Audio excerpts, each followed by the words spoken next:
When it comes to configuring your map layers to be used in field maps applications or any map applications for that matter, one of the first things you want to do is make sure your symbology and your pop-ups are meaningful. In this demonstration, we are going to focus on symbology, and in the next demonstration video, we will talk about the pop-ups and why that's important. For the PRA fire mitigation layer, one of the things that we're collecting is information about trees. Trees that are standing dead, deadened down, dying, leaning, whatever those risks and hazards might be. And so we want to symbolize our points, our tree points, by that tree type. So first we will open the styles pane from the light menu on the right. Right now you can see that I can read what each of these icons means to open the panel. By default, this is collapsed and all you see are the icons. But if it's easier for you to work through navigation, then you can expand this menu to quickly find the styles pane.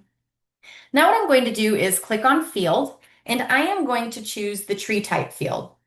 When I add that, you'll see that the legend is updated and the style options down under this pick a style have been updated. I want to click into my style options because I don't want circles. I want something more meaningful, something that looks like a tree. So if I want to change all of these symbols at the same time, I actually need to come up here to the edit button that's next to the symbol style. When I click on this edit button, you'll see that the current symbol is a basic point. I'm going to click on this to change it. And from the drop-down menu, I want to choose POI Basic. And then I'm going to scroll down and find the tree symbol and click on Done.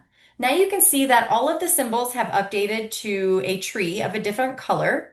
I'm now going to turn off this adjust size automatically because I want my trees to be very visible no matter what extent I'm at.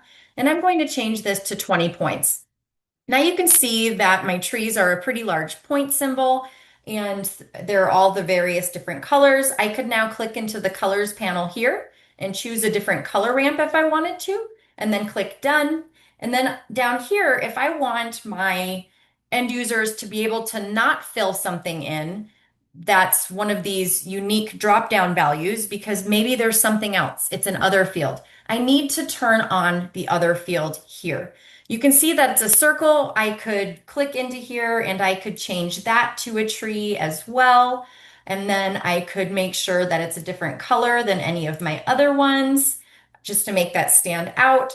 But then I would also want to make sure that it's the 20 point size. And now you can see that I have this symbol template created for my layer. I'm now going to click on Done. And in the next demonstration video, I will show you how to configure the pop-ups for this layer and then why this symbology and the pop-ups matter when I start to configure the smart forms for field maps.